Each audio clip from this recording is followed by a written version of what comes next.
Welcome to Studio 2. Thank you. And what brings you here this time?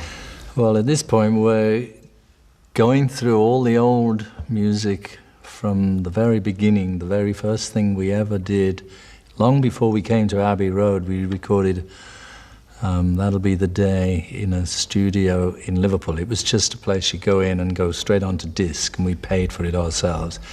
And we're compiling an album which could be around 6 CDs or 3 doubles, and it's going really from A to Z, or Z if you show it in America, and we're compiling all that stuff to go along with the TV program of the anthology of the Beatles. So is this resurrecting the actual old records themselves?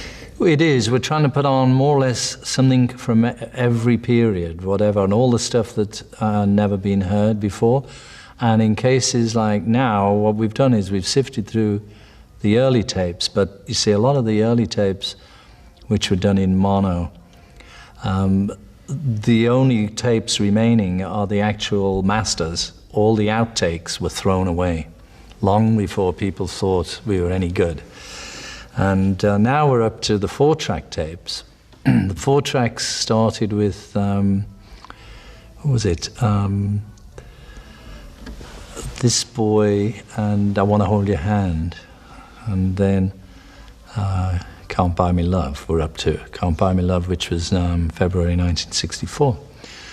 And the thing about those, they've got all the outtakes on them. So what we're trying to do is compile all the songs that people know from Love Me Do to the End of Abbey Road. If any of those songs are included, which many of them will be, they'll all be completely different take or a different version to the one that's normally been available. With embarrassments and all, or not? Yeah, well, I mean, we keep hearing funny little bits between the takes, you know. I mean, there's just a bit there where it breaks down, Can't Buy Me Love breaks down, and John just says, I dropped me plectrum. You know, it's so funny. So, I mean, all those little bits, we'll probably compile a segment just of, you know, the nonsense stuff. And of all the studios you've gone to listen to them, you came to Abbey Road. Well, I mean, there's an obvious reason for that, and that is because the tapes are locked in a security vault in Abbey Road. And so it makes sense, obviously, to listen to them here than go carting them all around the city. It's a great room because from the very first session we did here, which was before Ringo was in the band, we were here in, I think he said it's June 1962. And we set up right here where the end of that piano is, and right in this area, and we recorded Love Me Do with Pete Best. Now that version we're using on here because there's been the version when we came back, I think in October of that year, 62. We got Ringo in the band, but George Martin didn't know about Ringo, and he'd hired a session drummer. That's the famous story, is that he put out the single without Ringo playing on it, and then all the versions that came out after that, like the album, Ringo's playing on it. So now we're going to put out the version with Pete Best on it because it never did come out. Excellent. What do you remember about first coming in this building or this room, and any special observations? Well, it was pretty awesome coming in the building as a whole, because it was only the second time I think we'd been in a proper recording studio. In those days there were only a few record companies anyway, and Decca and Pi and EMI, I think. And for us, we'd been in Decca studio, we did an audition, which is also going to be on the anthology. But those Decca tapes, we got turned down, and they instead hired Brian Poole and the Tremolos. That's the famous story. And somebody said to Brian Epstein, guitar groups are on the way out, Mr. Epstein, and that was probably the biggest error in the music history. So, but coming in was pretty awesome, but George Martin kind of made things as easy as possible for us. I just remember I had a black eye. We took a photograph there with all the guitars stacked up, I had a black eye. And that must have been the second trip back, because we had just got Ringo in, and I got the black eye because people were shouting about get Ringo out, Pete Best, Ringo never, Pete Best forever. And anyway, and also that we did so many takes of Love Me Do with these. In those days, we never had light gauge strings, and used to have to really high action and very heavy gauge strings, and it was after take 20, it was pretty hard on the fingers. Fantastic. And what are you doing now? What is you mentioned earlier that there's a take with John on. Can you tell me about that? Well, we're going to go through from the very first sessions right through till the end of our career, but actually, the end of the Beatles' career. But just earlier this year, and at February last year, that's 1994, we recorded 2 new songs. They were songs that John had written. One of them is called Free as a Bird, and they were just on cassette, and him playing the piano and singing the song. Free as a Bird wasn't complete. He never had written or finished writing the bridge section to it. And Paul and I we wrote the lyrics to the middle part, and we routined the song and actually changed a chord or two here and there. More or less the stuff you'd do anyway with each other in the earlier days. And we put down a track, made a totally new record, and put John back into it, his voice singing. We've just done that again with another song called Real Love. So there's 2 brand new songs, which are complete Beatles. We did consider doing something just the 3 of us, but this way it's better, because then it is the 4 of us, it's the complete Beatles. And there he is, Mr. Lennon.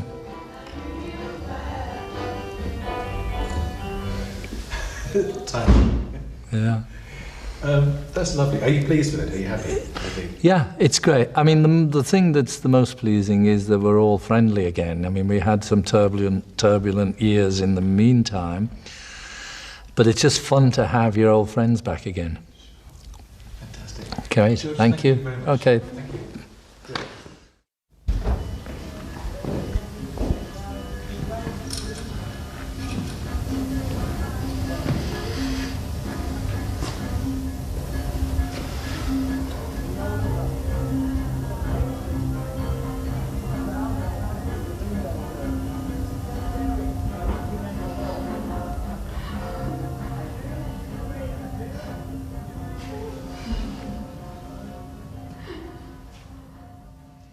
Almost everybody, I think, knows that George Harrison was one of the Beatles. But a lot of people don't know that George Harrison is an experienced movie producer as well. A few years ago, he produced a Monty Python movie called The Life of Brian. And there he is. He's got a new movie coming out. A little bit later, we're going to talk with George Harrison about that, live by satellite from London. He's with us. George, good morning, or good afternoon, I guess, over there. Good morning, America. Good morning, David. Nice to have you with us, George. Good to have you with us, and we'll look forward to talking with you in just a little while. Thank you. Thank you. Right now, live, we are going to someone who represents a slightly different kind of music, at least in our memory, and we're going live by satellite to London at 17 before 9. The man I'm talking about is George Harrison. He is a man of so many talents, a former Beatle, as you all know. He's a fine musician, composer, writer, and in recent years, he has also become a movie producer of some note. He also lives a rather private life now. He rarely grants interviews, and this morning we're delighted to have George Harrison with us from London Live. George, it's a pleasure meeting you, and it's nice to have you with us.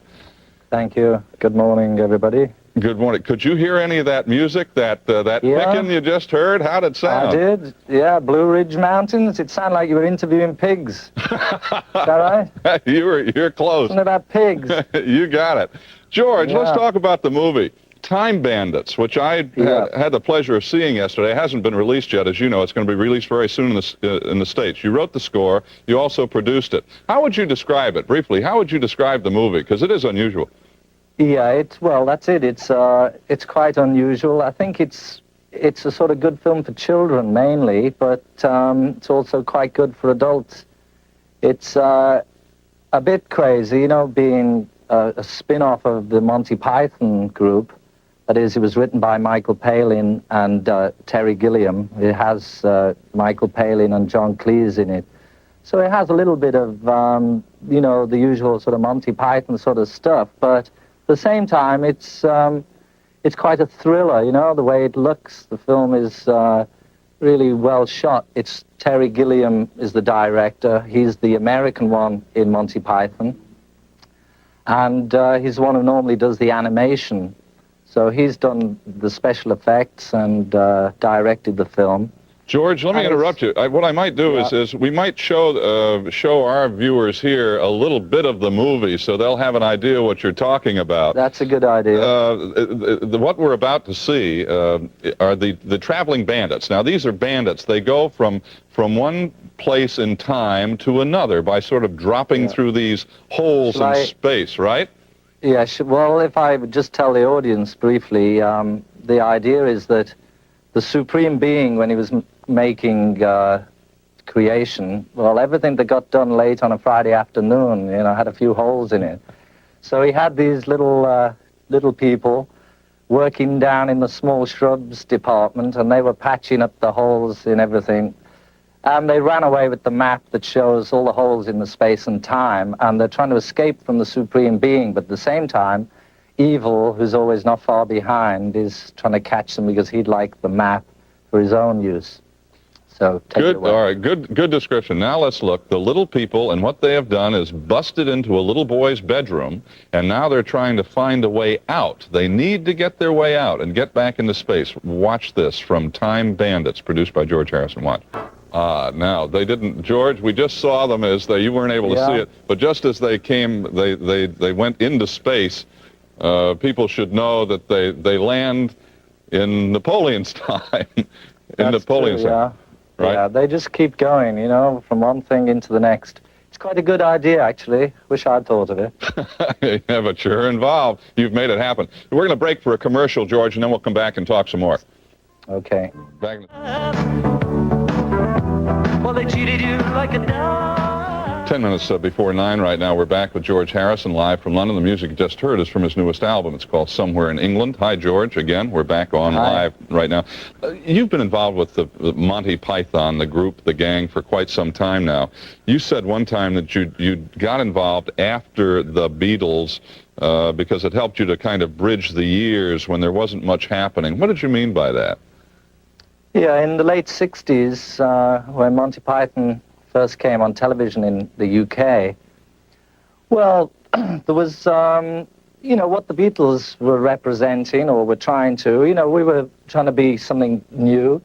We're trying to, you know, give some alternatives, and likewise in the comedy situation, everything was pretty boring, I thought. It was pretty much the same for years and years, and then Python came along with this totally off-the-wall type of humor, and you know, they were sort of laughing about most of the things which should be laughed about, I think. You know, the government and just the way we all are. I mean, the usual things. And they didn't really leave much unturned, many stones unturned, really, in their humor. And it just filled in that period, you know, between, like, going into the 70s. It got a bit depressing, I think, after the 60s. And it's good to have a laugh, you know. It's good if there is something to keep you smiling.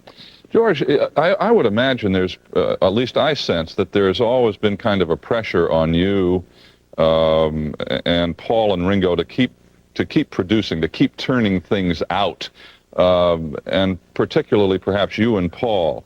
How has that pressure affected you over the last, say, 10 years?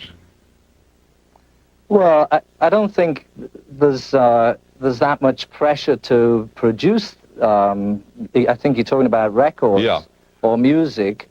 There's not too much pressure in order to do that, but at the same time, it's what we do, it's what we have done in the past, and you know, everybody needs to make a living or do something just to keep themselves busy, and so might as well continue doing the thing that we learned. You know, we sort of did our apprenticeship. The thing that's, I think the pressure is coming now from the other way, because the record business as a whole, it's, you know, everybody's in the record business, everybody and their grannies, you know, they're all songwriters, everybody has million-dollar record deals to the point where the record business is so saturated that a sort of rot set in, actually, with the radio, and nobody knows what people want, or some people think they know what the public want, so it's got this great confusion. So I think the most difficult thing is just to try and continue and try to do what comes natural and hope that somehow it still fits into the picture. Mm-hmm. George, you wrote a beautiful song after John Lennon died all those years ago, and one of the couplets in it, you wrote, "Living with good and bad, I always looked up to you," unquote. How did John influence you, and how did you influence him, do you think, through the years?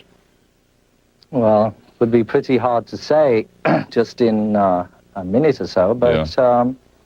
You know, we grew up together. We, from the age of maybe I was about 13 when I first met him.